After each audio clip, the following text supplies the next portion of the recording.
Hello बच्चों। आज हम लोग डिस्कस करेंगे क्लास 12 सीबीएसई बोर्ड में मैथ्स का स्ट्रेटजी क्या हो सकता है जिसमें आप बहुत अच्छे मार्क्स ला सकते हैं। ठीक है, तो सबसे पहले हम लोग समझते हैं अलग अलग चैप्टर का अलग अलग टॉपिक का वेटेज क्या है। तो सबसे पहले हमारा जो रिलेशन एंड फंक्शन है जिसका वेटेज कितना है, आपका 8 मार्क्स है।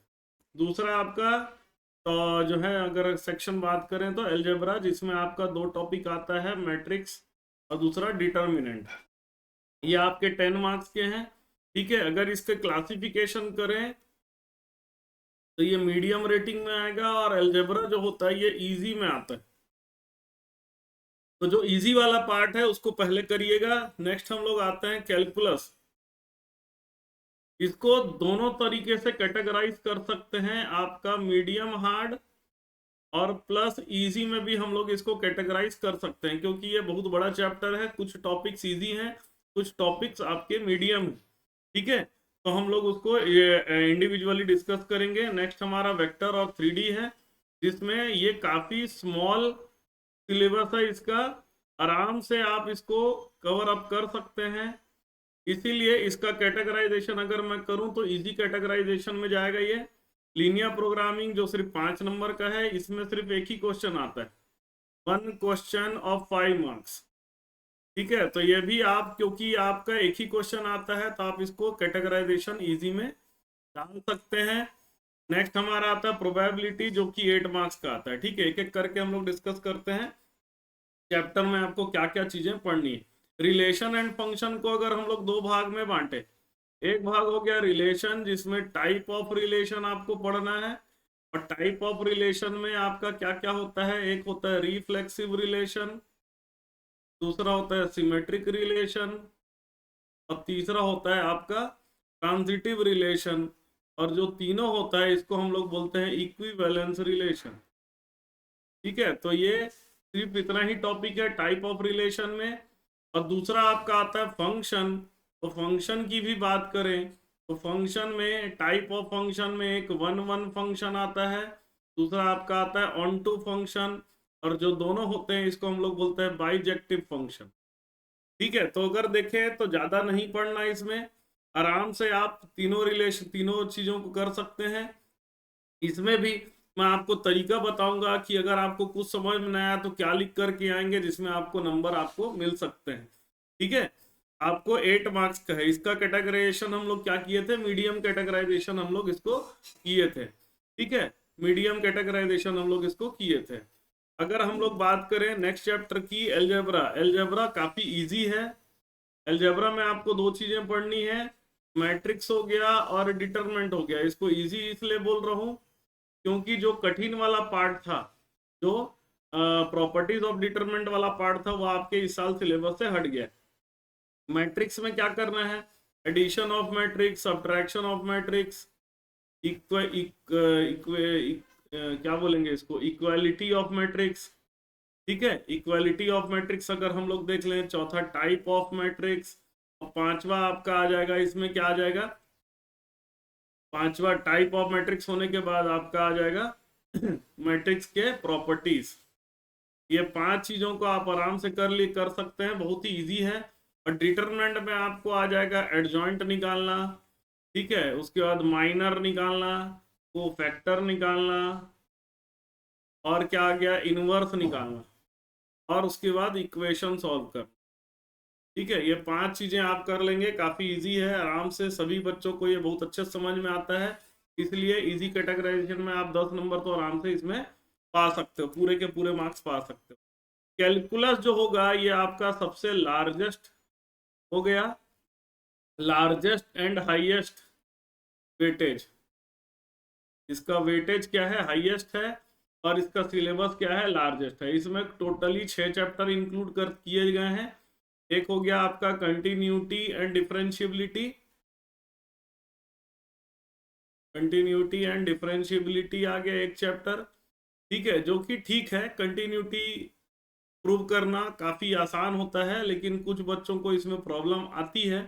फिर आपका जो है ये डिफरेंशिएशन, डिफरेंशिएशन जो होता है ये इजी होता है, बस इसमें आपको प्रैक्टिस करने की ज़रूरत है, और कितने तरीके से डिफरेंशिएशन किया जाता है वो आपको समझने की जरूरत है। फिर उसके बाद आपका आ जाता है एप्लीकेशन ऑफ डिफरेंशिएशन।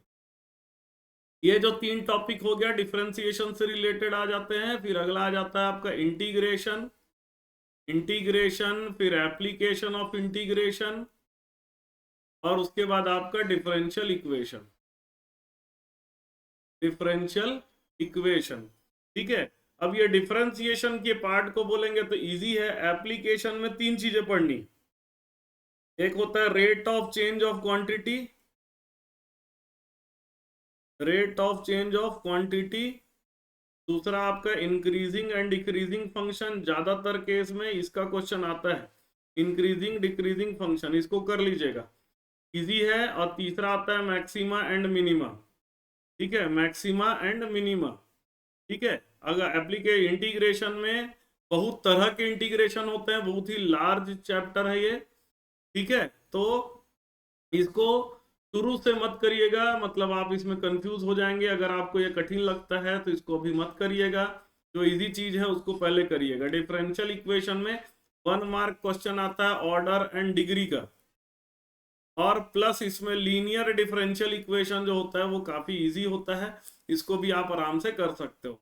इसमें एप्लीकेशन से एक 1 क्वेश्चन आता है of 5 marks, 1 question of 5 marks आते हैं, तो ये भी आपके लिए इंपॉर्टेंट रहेगा अच्छा स्कोर करने के लिए।